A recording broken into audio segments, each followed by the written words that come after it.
com a que nós proveemos servicios para los clientes en área de corporativa, tributación internacional y también de private client. Tengo más de 30 años, estoy licenciado para ser abogado en Panamá y en los Estados Unidos también, en el estado de Nueva York. Y tenemos licencias nos distintos escritorios que ahora tenemos fundado. En este caso, principalmente, nuestra mayor actividad como escritorio de BVI, onde temos desde el año 2006 de ter fundado o escritório. Pessoal, todo mundo está me escutando, né? Ótimo. Eu queria primeiro agradecer a Dr. Nelson, Dr. Ramon. A gente já está podendo começar, já passou dos 5 horas do horário do Brasil, 4 horas Eastern Time. Novamente, agradecer não só a presença de 2 profissionais com uma carreira e uma escola. Vocês vão ter a oportunidade de aprender, e eu aprendo muito com os dois todos os dias. Queria muito agradecer essa oportunidade de estar aqui com vocês hoje. Está sendo um privilégio ter vocês aqui e desenvolver esse webinar em conjunto, em 6 mãos. Tá? Mas também agradecer a esse público fantástico que nós já temos aqui. Já são mais de 60 pessoas no nosso webinar. E vamos dar os próximos passos, né? As perguntas básicas, tá? Teremos esse webinar vai estar sendo gravado? Sim, esse webinar está sendo gravado. Os slides serão disponíveis? Sim, os slides serão disponíveis para todo mundo que estiver no webinar, registrados, participando ou não, tá? Nós tivemos mais de 150 pessoas registradas para o webinar, então fiquem à vontade. Caso você não participou do webinar, vai ter o PowerPoint que vai chegar até você, também o link para os vídeos. As informações dos palestrantes são disponíveis, sim. Contatos dos palestrantes estarão disponíveis no final e também junto com o e-mail que vocês vão receber do nosso time, tá? Terceiro item importante, vamos abrir para perguntas e respostas? Sim, abriremos para perguntas e respostas, né? E esse aqui é um webinar bem interativo, então teremos aí durante o nosso webinar, perguntas e respostas poderão ser facilitadas aqui no chat, tá?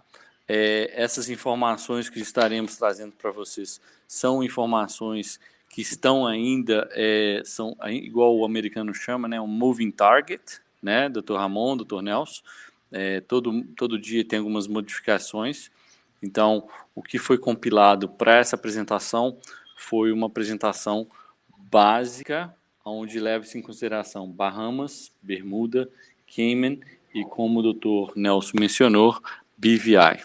Ok?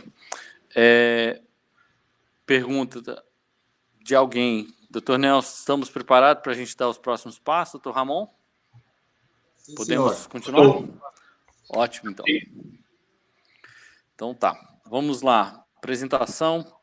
Paraísos fiscais. Nossas agenda, né? Falaremos um pouco do histórico, visão geral das novas regras, as jurisdições offshores, como essa regra me afeta, né? Então, alguém desse público que nós temos aqui hoje tem um interesse de entender por que as novas regras de offshore têm impactos. Isso é muito importante. Cada um de nós aqui, tanto o Dr. Nelson quanto o Dr. Ramon, nós temos uma demanda enorme de pessoas que estão fazendo transações offshore e essas regras têm implicação direta na vida dessas entidades, né? E quais são os próximos passos, tá? Dá um pouco de histórico. Drummond Advisors, eu sou fundador do Drummond Advisors, não tenho tanta experiência como esses meus colegas, já estamos aí há 10 anos no mercado, fazendo transações offshore há mais de 22 anos, tá? Mas como Drummond Advisors vai fazer 10 aninhos ano que vem, e temos escritórios em Boston, Miami, Orlando, Nova York, São Paulo e Belo Horizonte, tá? E mais tarde a gente vai ter mais informações. Vamos dar um pouquinho de histórico, né? E eu gostaria muito dos meus colegas participarem nesses pontos de histórico, porque a gente, antes de começar esse webinar, a gente, Dr. Nelson e eu estávamos falando, Dr. Ramon, de como que muitas vezes a gente tem que explicar para os nossos clientes que uma operação offshore não é só vista como transações fraudulentas ou ilícitas, né? Na verdade, todos os nossos business e clientes não fazem parte desse portfólio, né? De um estigma que existe no mercado como um todo. Porém, depois de dezembro de 2017, a própria Grupo de Código de Conduta da União Europeia definiu várias regras para que essas jurisdições sejam aplicadas, correto? Vocês dois poderiam um pouquinho explorar esse conhecimento da prática de vocês, só para que a gente possa kick off o nosso webinar. Fiquem à vontade. Bom, Nelson, você primeiro? Sim. Fique à vontade, doutor Nelson. Obrigado. Eu vou falar um pouquinho do planejamento fiscal que acontece nos Estados Unidos e porque o uso de uma offshore é importante. Então, nos Estados Unidos, como muita gente sabe, tem 2 impostos aqui que se aplica: imposto de renda e imposto de sucessão. E a offshore protege o cliente contra o risco de imposto de sucessão. Então, o cenário um cliente tem uma propriedade, um bem nos Estados Unidos na pessoa física. E essa propriedade, na morte do cliente da pessoa física, essa propriedade é tributada nos Estados Unidos baseado no valor do patrimônio da morte. E é um imposto muito alto. No Brasil, esse imposto é de 4% a 8% ou 9%, né, Bruno? Dependente do estado. Mas... Exatamente, não passa de 8%, né, Dr. Nelson? Não passa de 8%. Nos Estados Unidos, o top rate é 40%. E não é 40% do lucro, é 40% do valor no dia da morte. Então, esse 40% acima de mais ou menos $1 milhão. Cada estrangeiro tem um crédito de 60 mil. Então, afeta a maioria dos estrangeiros. Tem outras formas de evitar esse estate tax, mas a forma mais comum é o uso de uma offshore. Então, a gente usa elas por razões fiscais americanas importantes. Fora isso, tem razões de anonimato, tem razões de proteção de bens, tem razões de planejamento sucessório, e eu não sei se você vai entender, mas enquanto o rendimento do offshore não é distribuído do offshore para o cliente brasileiro, não é tributado se a offshore é controlada por várias razões importantes que não tem nada de esconder, de roubar ou esse tipo de coisa. Doutor Ramon, fique à vontade. Sim, com certeza. O que você tem dito, Bruno, é que no ano 2013, a Organização Econômica de Desenvolvimento, OECD, determinou que as regras de tributação, de acordo a eles, não têm sido justas para todo mundo. e particularmente eles estiveram muito preocupados porque a base imponível, a base fiscais dos países de uma tributação alta estavam sendo erosionadas ou eroded por os paraísos fiscais, as jurisdições de baixa tributação. Então, o que eles fizeram foi mudar as regras. E nesta mudança de regras, eles criaram a regra número 5 de BEPS, que é principalmente a que generou as mudanças nas legislações dos paraísos fiscais. A regra é muito simples e a regra diz que a jurisdição que não inicia ou vence uma encontro jurídico de substância econômica seria incluído em uma lista de paraísos fiscais e aplicariam para eles sanções econômicas.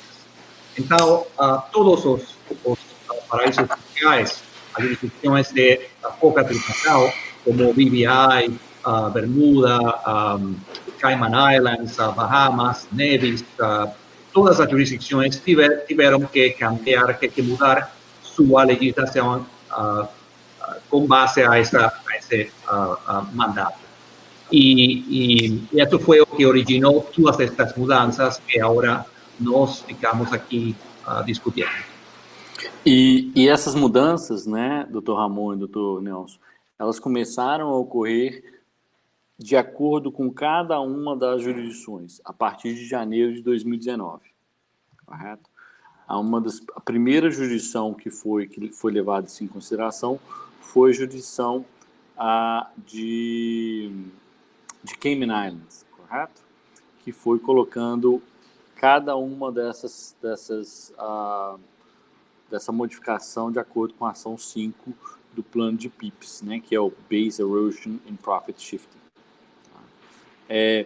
Uma das coisas que foi importante, eu acho que da gente sair da visão geral, né, é que essas mudanças criaram um framework, né, do que são essas empresas que estão lá fora, que são importantes terem substância econômica. Né? Aqui nós fizemos uma lista, tá, das empresas aonde são tipos de empresas que precisam de ter, que são relevantes, né, ao tipo de receita para cada uma dessas 4 jurisdições que estamos conversando aqui. Tá?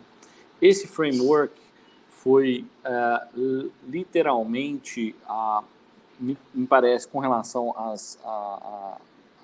os tipos de entidades relevantes, foi feito e foi copiado entre todas as jurisdições. Aqui, todos esses, né, 9 casos que vocês estão vendo aqui, eles se repetem jurisdição por jurisdição. Correto, doutor Ramon? Isso. A OECD, com a iniciativa BEPS, gerou as mudanças a partir de janeiro de 2019.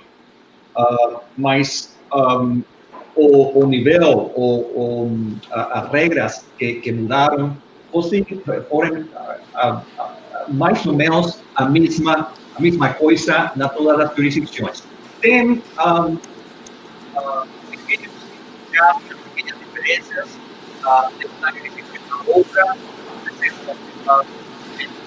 Tem formas de regras de substância econômica para as holding companies mais leves que BVI, mas em termos gerais é a mesma regra na todas as jurisdições.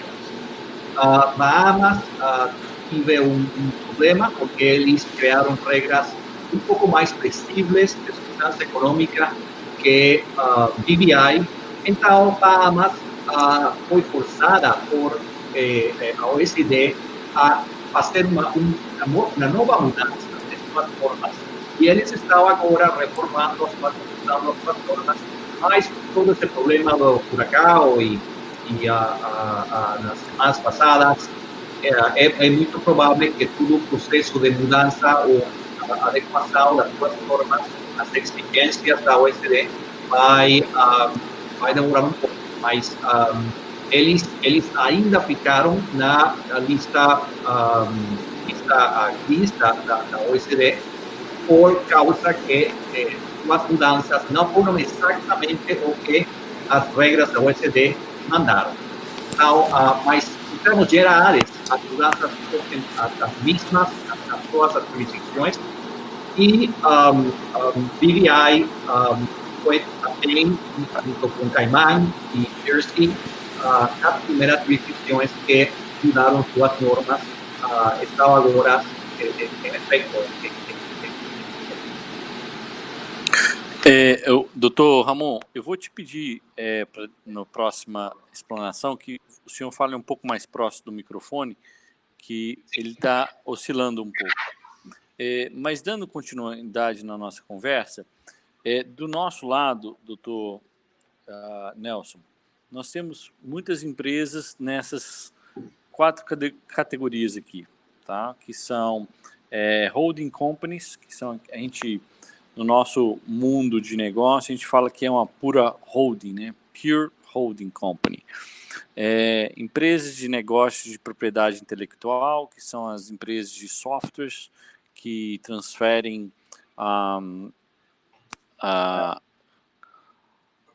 para que ele são empresas de softwares que tenham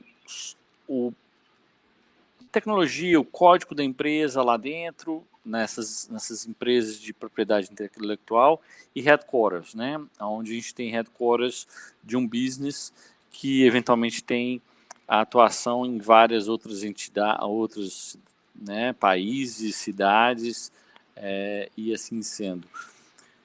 Dá um pouquinho da sua história entre esses tipos de empresas que você tem no seu portfólio. Se são essas mesmos, você já mencionou mais antes do nosso webinar, que muito do seu business é uma holding company que faça investimento nos Estados Unidos, correto? Exato. Então, o caso típico é um cliente que tem um investimento financeiro nos Estados Unidos através de um banco. Antigamente era uma conta bancária, hoje em dia fundos, papéis, bonds, private equities, options, todos os tipos de financeiros possíveis. Então, esse é o mais comum. O segundo mais comum é o cliente que tem uma empresa assim, mas que tem uma subsidiária americana que tem um imóvel nos Estados Unidos. Ou, às vezes, o próprio offshore tem um imóvel direto que também...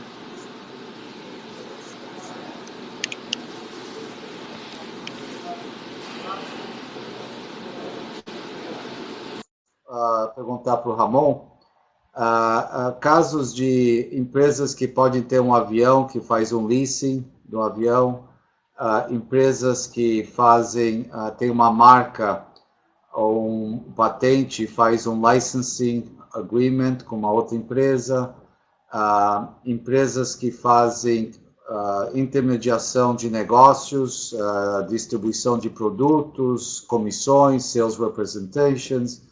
Então, eu gostaria de entender melhor como que esse tipo de empresas vão ser afetadas dentro dessas novas regras. Como é que a BVI está interpretando esse tipo de empresas?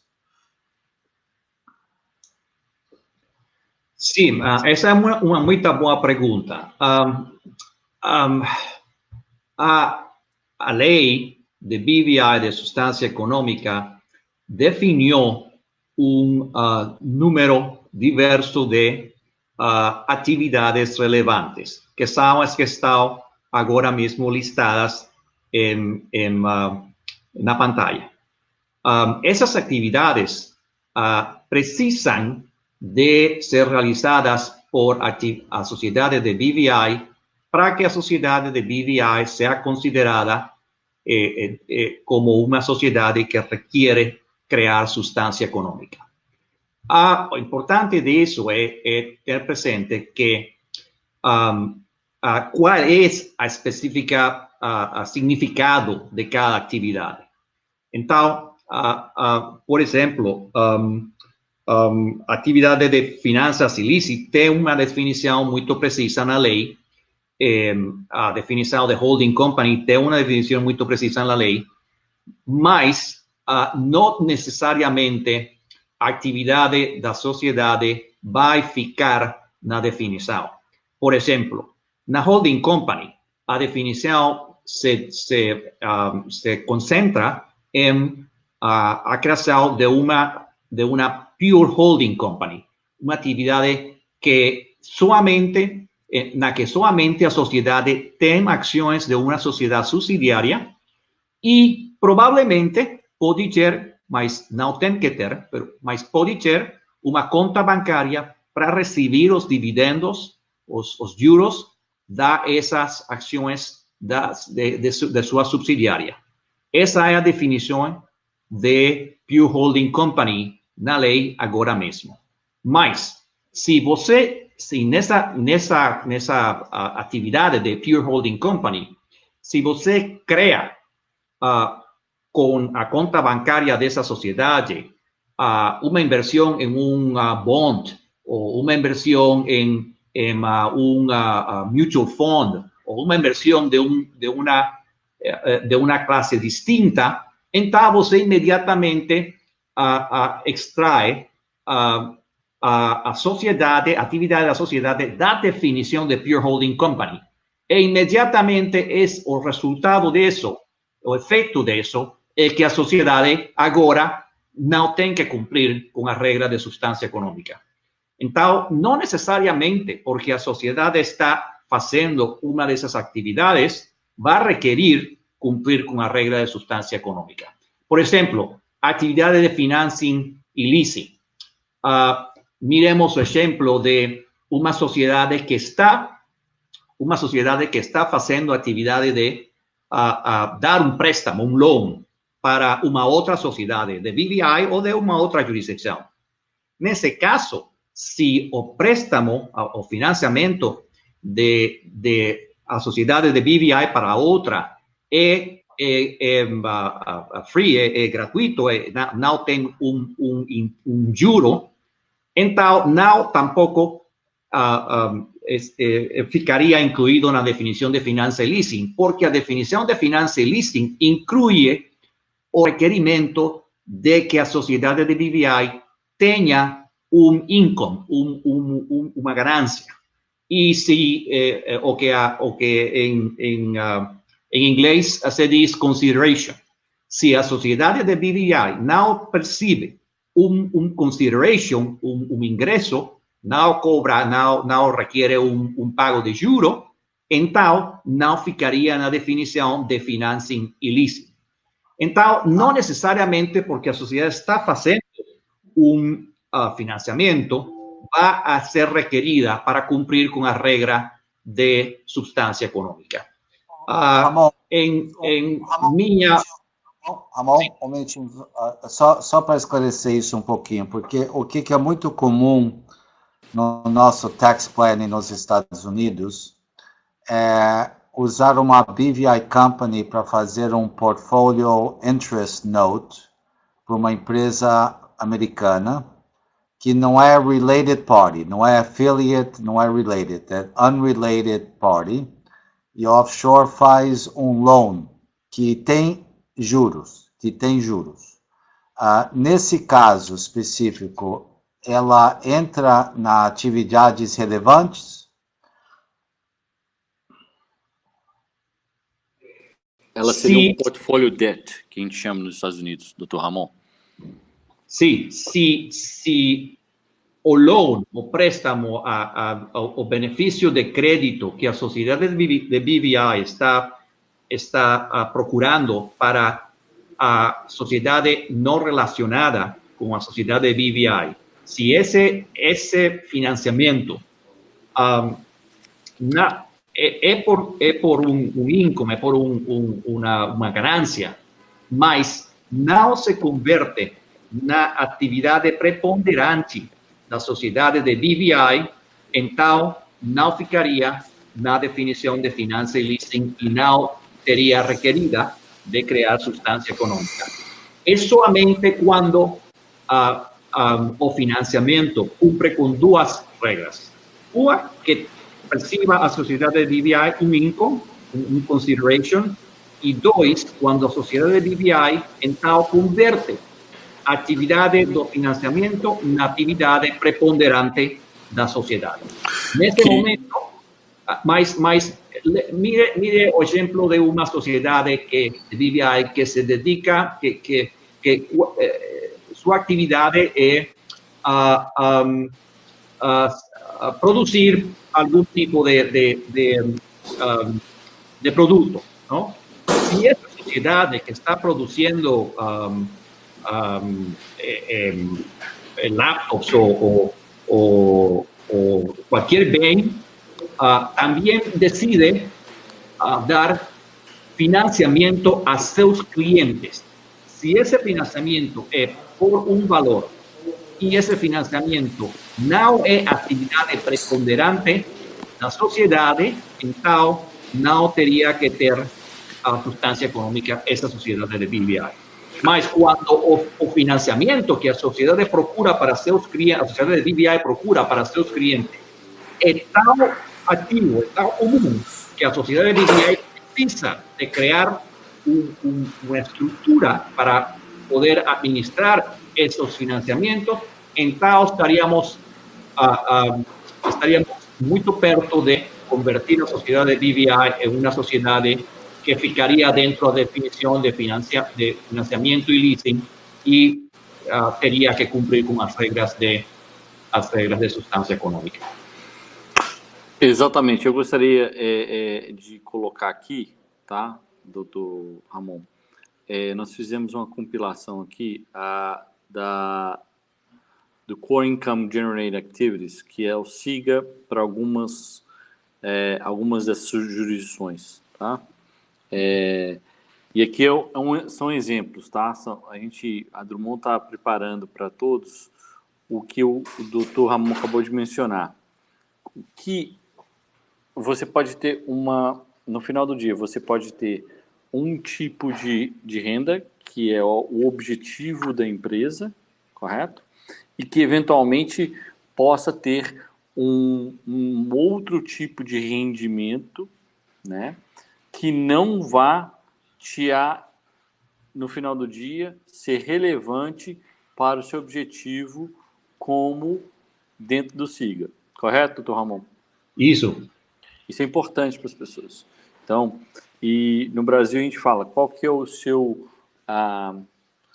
o chamado, qual que é o business que você faz? Não, eu sou prestador de serviço. Então, se eu sou prestador de serviço, eu posso ter renda de juros, eu posso ter renda de ganho de capital?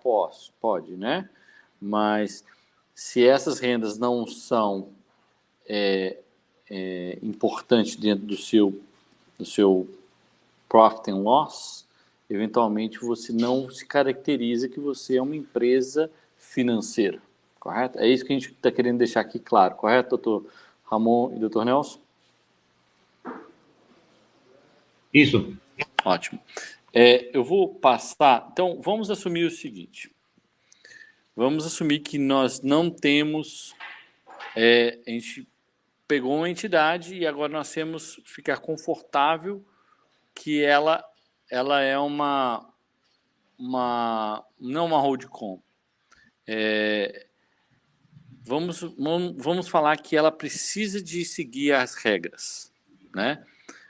Quais são as regras de substância econômica? O Dr. Ramon mencionou uma parte dessas regras. Nós listamos aqui alguns itens. Esses itens não são aplicados somente para as 4 jurisdições que mencionamos aqui, tá? Elas são across the border. Mas é importante, tá? Levar em consideração que existem outras regras de acordo com a jurisdição, tanto de BVI, de Cayman, de Bahamas e também de Bermuda. Lembrando que a Drummond está fazendo um white paper com todas essas regras para as 4 jurisdições, e vocês vão poder receber isso sem nenhum custo para que vocês possam ler, e no final do dia é fazer um teste, né, Dr. Ramon e Dr. Nelson, de como isso te impacta no seu dia a dia. Mas, basicamente, em visão geral, essas seriam as regras. Directed in Management Test, né? Então, se a empresa que precisa de ter teste de substância, está ocorrendo um gerenciamento direto das mãos de obra no país da jurisdição, despesas de instalações físicas são adequadas em cada das jurisdições que nós mencionamos, tá? E ela vai cair no final do dia nesse framework que a gente chamou aqui de SIGA, Core Income Generated Activity. Ficou claro, pessoal? Doutor Ramon, você gostaria de adicionar aqui algo? Que eu acho que isso aqui é importante, porque isso aqui é um teste de letrinhas, né? Nós fizemos isso e esses 4 aqui são os que mais apareceram em todas as jurisdições. Porém, tem outros para cada uma dessas jurisdições, correto? Não é bom a gente só ficar confortável com esse tipo de regras, correto? Sim, isso. As regras de substância econômica que você tem na pantalla são as que aplicam em termos gerais a todas as jurisdições, Bermuda, Bahamas, BVI, Belize. As regras mudam um pouquinho, levemente, na área da definição de atividade relevante y no requisito de cumplimiento de sustancia primordialmente para las sociedades holding, mas para todas las demás atividades, as regras de cumprimento são mais ou menos as mesmas. Então, as regras que você tem na pantalla são as que aplicam geralmente para todas as atividades relevantes, com exceção de holding company, que tem um estándar um pouco mais baixo, e com exceção de intellectual property, que tem esse estándar, mas na prática as exigências vão ser muito maiores.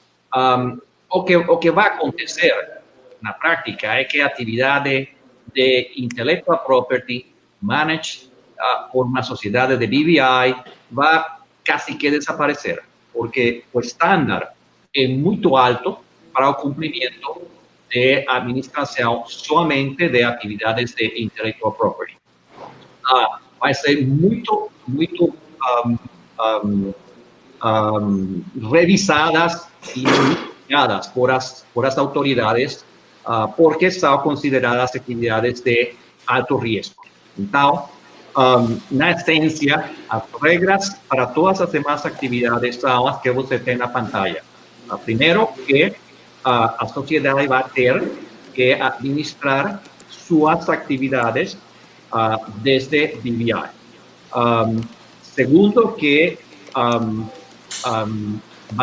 sociedade vai ter que dirigir sua core income atividade, sua atividade principal, sua atividade relevante, desde BVI, e vai ter que acreditar a esse income as despesas proporcionais, e a sociedade vai ter que também ter que acreditar a esse income suas despesas em instalações físicas e em recursos humanos, também relevantes para o valor ou income da atividade dessa sociedade de BVI particular. Essas são as regras. No caso da holding, somente vai aplicar duas regras. A regla de instalaciones físicas y a regla también de recursos humanos. No va a aplicar para holding las reglas de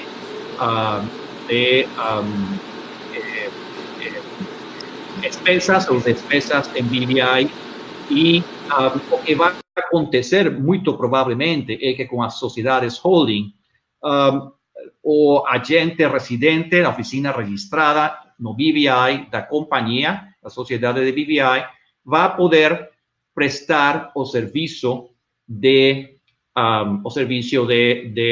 substância econômica para a sociedade. Mas voltando às regras, novamente, é muito simples extrair uma sociedade holding das regras de substância econômica. E a forma de fazer isso é somente procurando que essa sociedade de BVI que tem ações de uma sociedade subsidiária que façam um investimento em uma inversão, em um bono ou em um financial tool, em um produto bancário financeiro. Somente com isso, você pode evitar ter que cumprir totalmente das regras de substância econômica.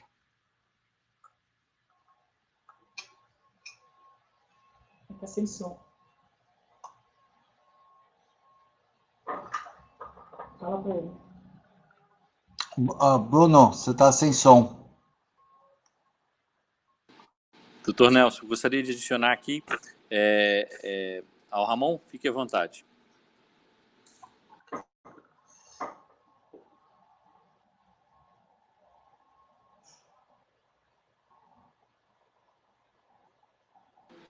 Eu estava no mudo aqui.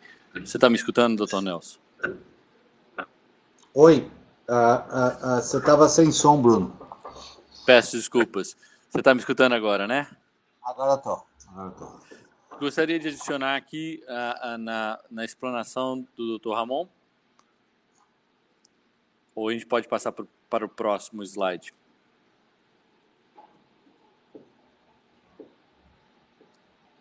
Por mim pode ir para o próximo slide.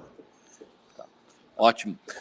Eu gostaria de adicionar aqui, doutor Ramon e doutor Nelson, esses dois slides que são um passo a passo para exatamente o que o doutor Ramon mencionou aqui. Tá? O tipo de atividade, informações de receita, nomes de responsáveis, se a entidade é envolvida nas atividades, é como se fosse um checklist. Tá? Então, para vocês que são gestores, estão trabalhando aí no dia a dia da BVI, são gestores, são executivos, são os donos dessas BVIs, são diretores da BVI. Por favor, levem isso em consideração esse checklist. Eles estão na primeira, no slide 10, quando vocês receberem. Tá? Uma coisa que é importante é o seguinte, no momento que você tiver que fazer o teste de substância, né, vai depender de cada local, cada jurisdição, ela vai ter algumas implicações. Tá? Vai ter implicações de multas, né, vai ter implicações de um processo de você fazer essa implementação, isso é muito importante. Além disso, você vai ter um processo importante que é interessante vocês ficarem atentos. Tá? Que é o aspecto do processo de registro disso nas jurisdições. Tá? Então, para quem não sabe, meu entendimento, Cayman começou no começo de junho, né, doutor Ramon? Bahamas no começo de janeiro e agora BVI vai começar agora na primeira semana de outubro, correto? Pelo nosso entendimento. Sociedades que estão existindo, sim, mas para sociedades novas, a BVI começou no mês de janeiro. Então, para essas empresas, lembre-se, As empresas que já foram criadas há muito tempo atrás, elas vão ter um período, de acordo com cada uma das jurisdições, um período de adaptação. Tá? Lembrando que a não compliance disso vai acarretar, de regra, multa, tá?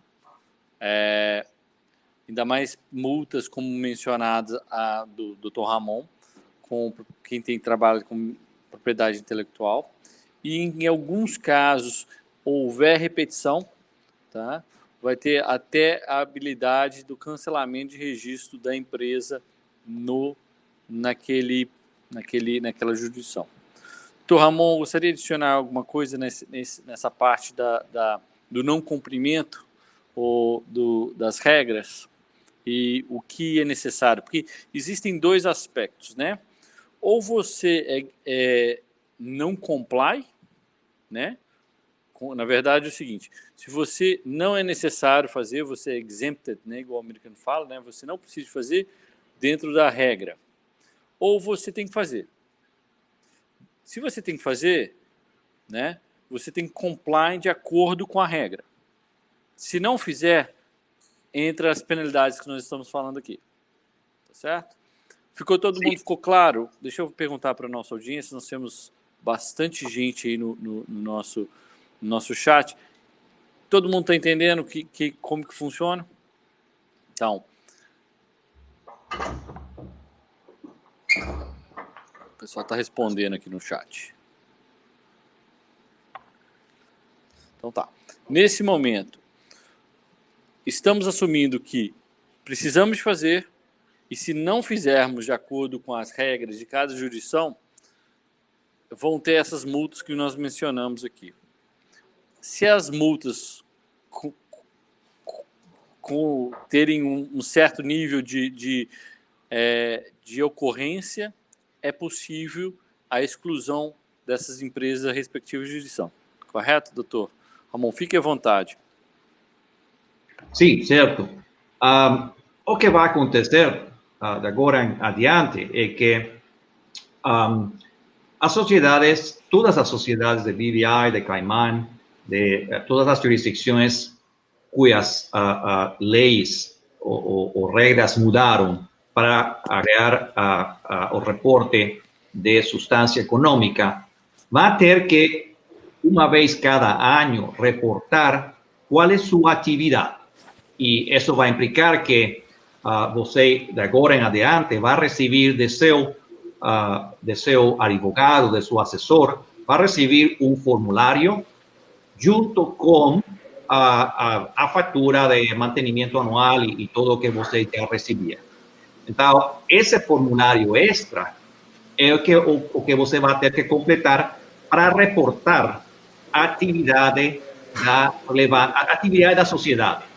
Se a atividade é uma atividade relevante, qualifica para uma atividade relevante, então você vai ter que cumprir com as regras de substância econômica. Se a sociedade não qualifica para uma atividade relevante, você vai ter que fazer um check no formulário e devolver o formulário para seu assessor. E o assessor, então, vai registrar no BVI, tem que registrar com a autoridade de taxa de BVI esse formulário, indicando que a sociedade não tem uma atividade relevante e não tem que cumprir com as regras de substância.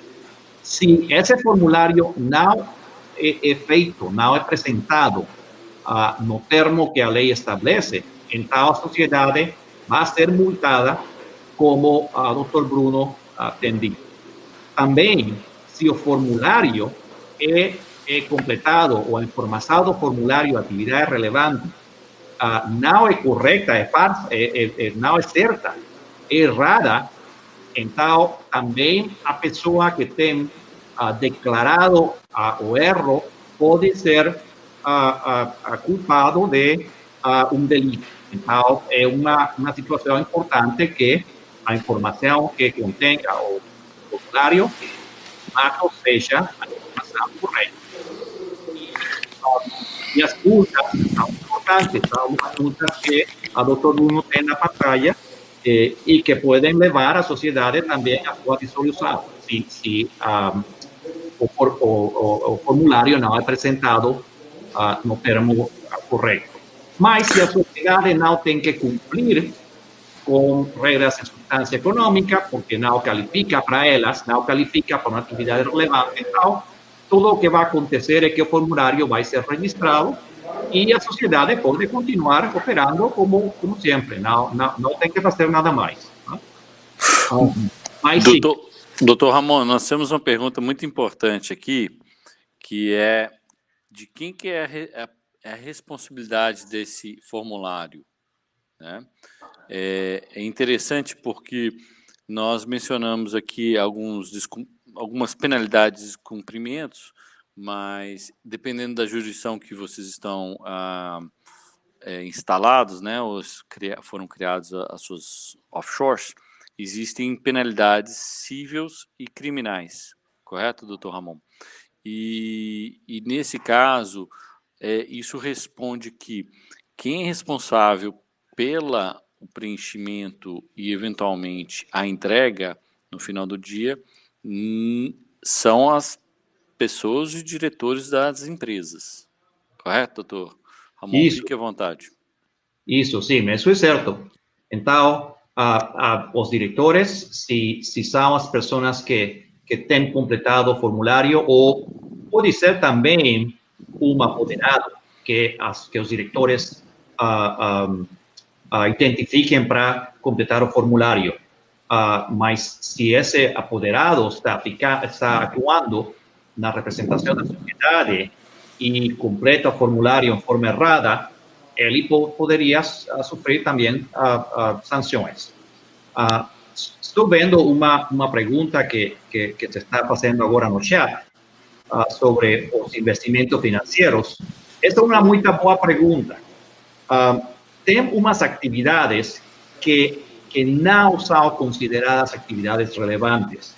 Por exemplo, uma sociedade de BVI que só tem uma conta de investimentos num banco, no UBS, no Julius Baer, no Itaú, qualquer banco, se somente tem uma conta de inversão, onde na conta ficam valores de fundos mútuos, cash, ações de Microsoft, ações de Amazon, todo esse tipo de investimentos que vocês fazem através de uma conta de inversão em um banco. Todo isso, essa atividade não é considerada atividade relevante. Então, uma sociedade que não tenha nenhuma outra atividade, mas somente inversões de investimentos no banco, essa sociedade não vai requerir ter substância econômica.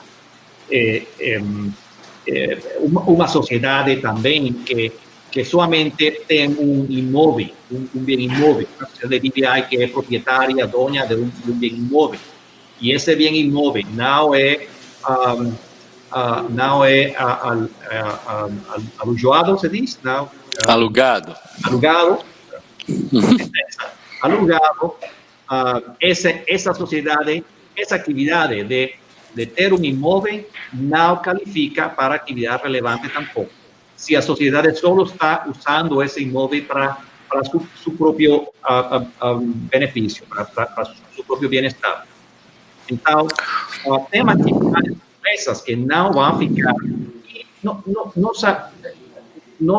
Nossa impressão é que a maioria das sociedades de BVI não, pelo menos das sociedades que eu acredito que nosso escritório em BVI tem administrando, a maioria das sociedades não vai ficar dentro do requisito de criar substância econômica.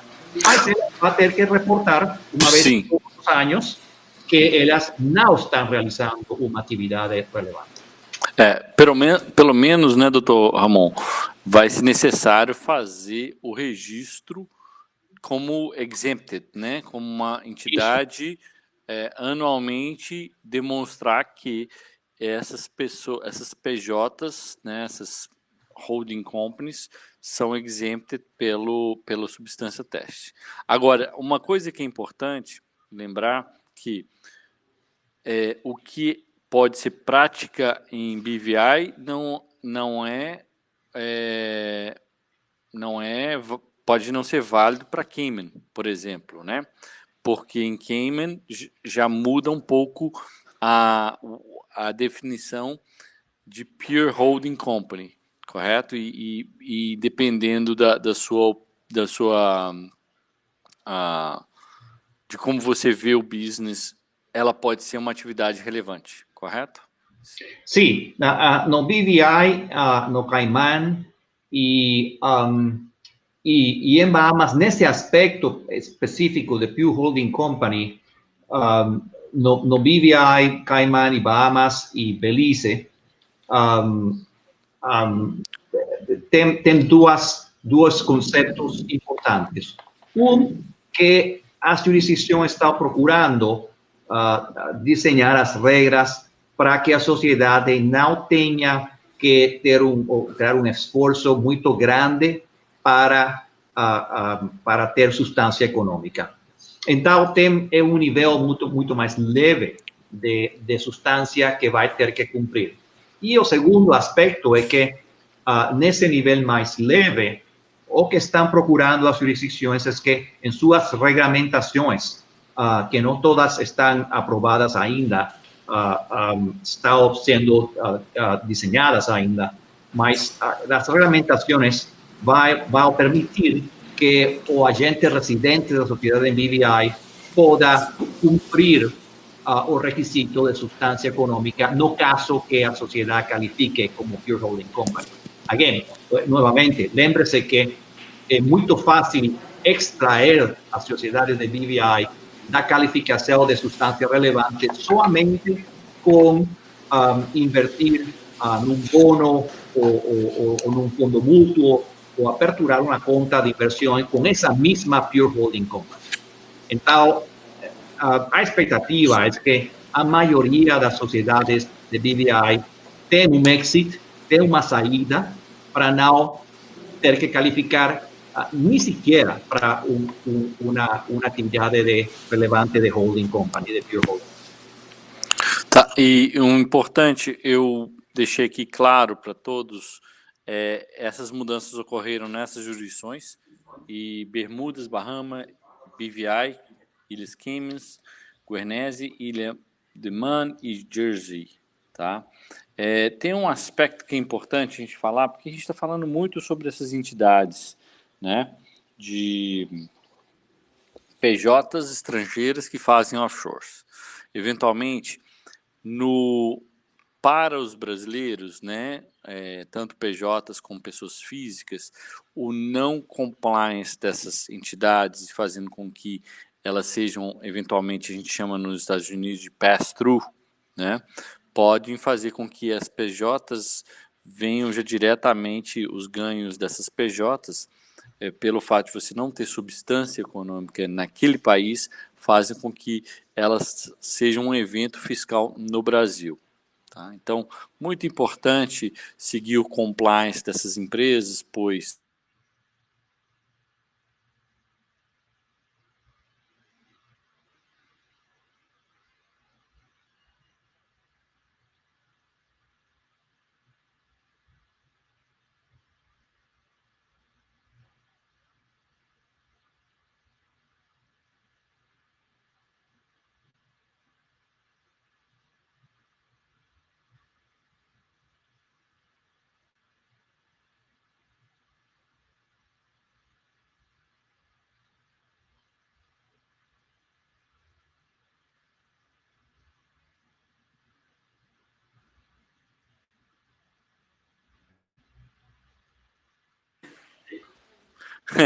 desculpa, parece que ficou mudo. Mas voltando no que a gente estava conversando, não sei se vocês pegaram. Cenário brasileiro, o fato do não compliance, tá? Desse ambiente estrangeiro pode fazer eventos fiscais no shareholder, né, nos sócios dessas offshores. Né? Então, no Brasil, desde 2018, vem começando a ter questionamento sobre substância no CARF e também na Receita Federal Brasileira sobre substância econômica. Tá? E essas consequências é que o que acontece? Os ganhos e os lucros oferidos nessas entidades no exterior podem vir a ser entrar como ganhos das pessoas físicas ou jurídicas, ou como essas entidades estão sendo estruturadas no estrangeiro. Tá? Então, é muito importante para as PJs estrangeiras estarem em compliance no ambiente onde elas estão formadas ou foram constituídas, para que isso não ocorra nenhum tipo de implicação no Brasil, para que você fique confortável de que você tem uma entidade. Né? Nos Estados Unidos se fala, né? Não adianta você, né? Você tem que ser se você é uma corporation, você tem que seguir os 5 aspectos de uma corporation, né? Você tem que ter limit liability, você tem que ter data indeterminada de vida dessa entidade, o aspecto de governança, o aspecto de monitoramento da governança e assim sendo. Esses pontos são importantes, né? A parte contábil, parte fiscal nos Estados Unidos e também fazer com que as PJs americanas sejam distantes e os ativos não sejam comingados com o sócio. Se você não tem isso, você não tem uma PJ, uma corporation ou uma LLC. Né? Então, mesma coisa são casos aplicados no Brasil e mesma coisa vão ser, eventualmente, o aspecto de lupa sobre esses pontos vão estar no mesmo caso para essas empresas BVIs, offshores e assim sendo. Eu conheço vários...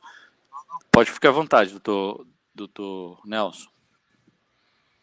Não, só para reforçar o ponto que você falou agora, em tratar as formalidades de uma empresa como uma empresa, isso inclui preparar atas anuais da empresa, annual minutes, manter uma conta bancária separada, a conta bancária da empresa ser tratada para despesas da empresa, seus assuntos comerciais, isto é, não usar a conta da empresa para despesas pessoais dos diretores ou dos sócios, manter um balanço da empresa.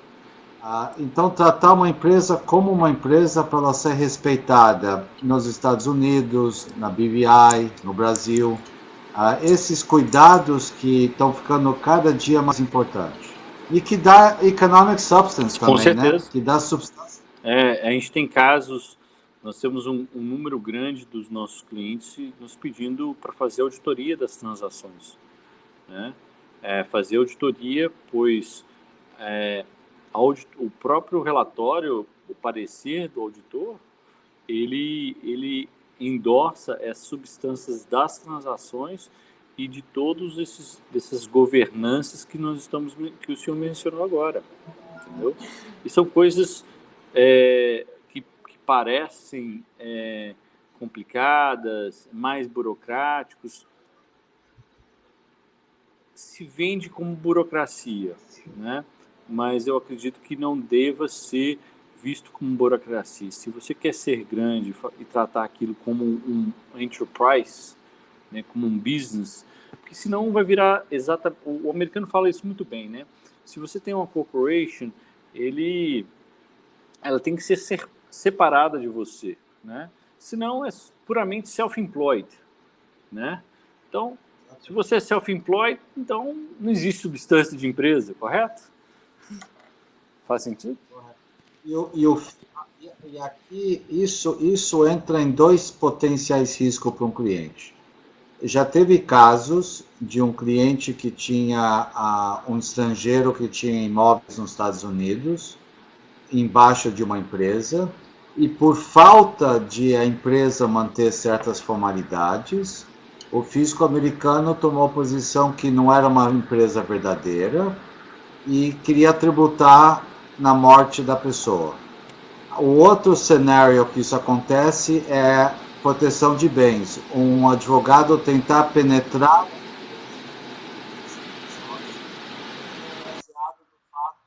empresa de verdade não está sendo tratada como uma instituição separada, formal. Então, com essa abertura, o advogado credor atinge os sócios da empresa numa dívida da empresa. Isso são casos de prática, né? Da nossa prática como um todo, né? Doutor, nossa prática, exatamente. Isso acontece no dia a dia. Uma outra coisa que também eu gostaria de passar para o Dr. Ramon, de ver como que ele observa isso. Na minha experiência, muitos das empresas que são registered agents, né, nesses offshores, nessas jurisdições, estão cada vez mais questionando e melhorando o aspecto de governança dessas empresas, correto, doutor Ramon? Sim, com certeza, essa é a tendência. A tendência é precisamente, se você se lembra, 10 anos atrás, as sociedades de BVI, ou Panamá, ou Bahamas, nenhuma sociedade tinha que ter registros contábeis ou fazer atos anuais, e as regras foram mudando para agora requerir às sociedades ter registros contábeis, ainda que a sociedade offshore precisa ter registros contábeis. Todas as regras mudaram nas jurisdições offshore. Se bem é certo que a sociedade não tem que registrar esses registros com autoridade, a sociedade tem que ter os registros, e isso é parte de ter substância. A sociedade agora também, as regras mudaram e a sociedade tem que documentar transações. Os agentes residentes têm que ter as cópias das atas, dos diretores, dos shareholders, os registros de acionistas, os registros de diretores, toda essa documentação que é muito ligada à operação de uma sociedade, é importante produzi-la. E a sociedade, na medida que a sociedade tenha tudo isso bem certo, não vai ter problemas com as autoridades. Mas agora, se uma sociedade não tem registros contábeis ou não tem sua documentação em ordem, então vai ficar multada e vai ficar em problema.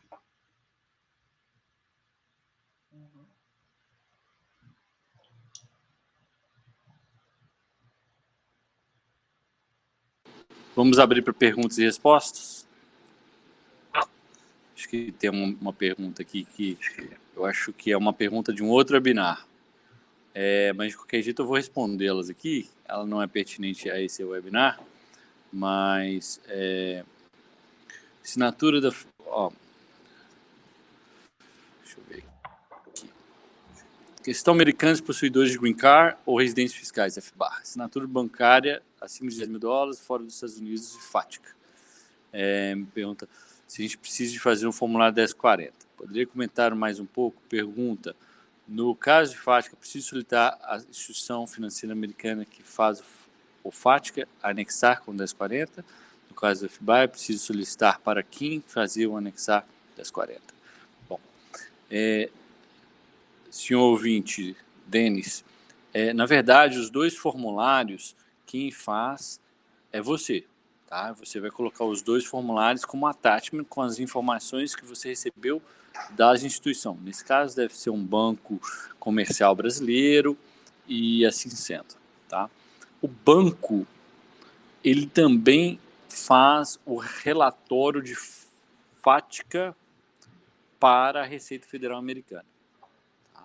Então, ele faz independente de você.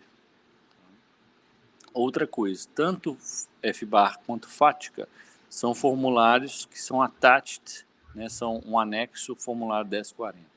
Tá? Fique à vontade, quando se você quiser, você pode mandar um e-mail me fazendo essa pergunta. Está aqui os nossos e-mails. Tá? Além disso, temos outras perguntas aqui. A Cláudia está perguntando: instalações físicas e recursos humanos, todas as empresas com atividades holdings, e aí vou deixar essa pergunta para o Dr. Ramon, tem que ter essa estrutura ou tem variações? E é importante a gente lembrar em consideração que a gente está falando aqui de 4 jurisdições, tá, Dr. Ramon? Então, já que é importante a gente deixar na mesma página. Sim. Eu vou começar com BVI. Em BVI, a regra para uma pure holding company é que se a sociedade qualifica para essa atividade, tem que ter recursos humanos, pessoal e locação, uma oficina, um escritório. O que as regulamentações, as regras estão sendo agora preparadas para definir os termos finais da substância que a holding, a Pure Equity Holding vai ter que ter. Estão procurando que esse requisito, essa obrigação de ter recursos humanos e um escritório possam ser cumpridas através do agente residente. Isso é o que provavelmente vai terminar acontecendo para as Pure Holding Equity Companies. Mas lembre-se, novamente, que se você ainda não quer ter que procurar os serviços do agente residente para prover a substância econômica para um Pure Equity Holding, tudo o que você tem que fazer é aperturar uma conta de inversão, comprar um bono, fazer um investimento bancário com essa sociedade de BVI, que é um Pure Equity Holding, porque com esse fato, com essa nova atividade, você imediatamente extrai a sociedade de BVI da qualificação de Pure Equity Holding. Não? Mas todo parece dirigir-se a que os Pure Equity Holdings em BVI, os requisitos de substância, que são os dois, vão poder ser cumpridos através do agente residente em BVI. Em Belize, agora mesmo já é certo que isso vai poder fazer-se assim. O agente residente vai poder cumprir o requisito de substância econômica para uma sociedade de BVI que seja qualificada como Pure Equity Holding. Em Bahamas é a mesma coisa agora mesmo, mas lembre-se que Bahamas está mudando sua legislação e não temos certeza se ainda depois da mudança vai ficar no mesmo caso. Mas a expectativa é que seja igual, porque Bahamas não vai querer desenhar uma regra que ponha Bahamas na desvantagem de BVI ou de Caimán ou de as outras jurisdições. Não? Temos mais uma pergunta aqui.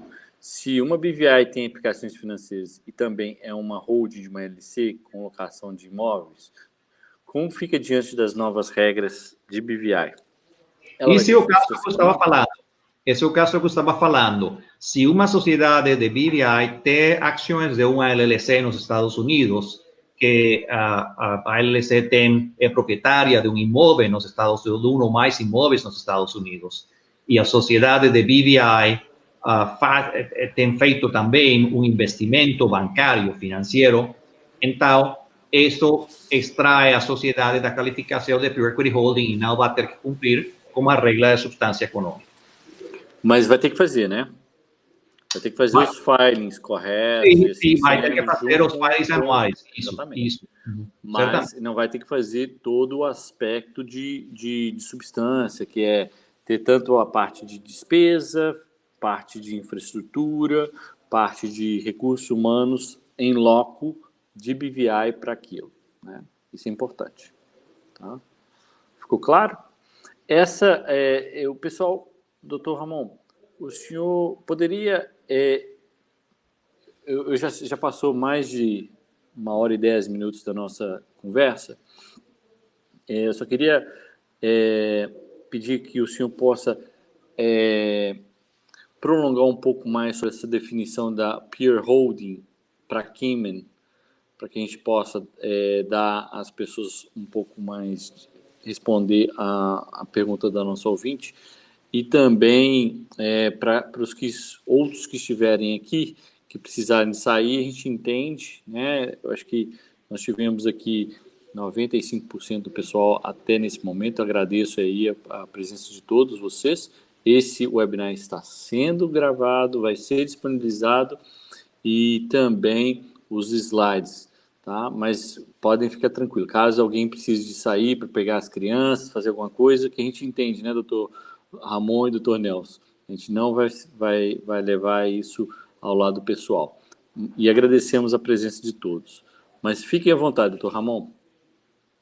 Sim, a situação em Caimán é a mesma que em BVI.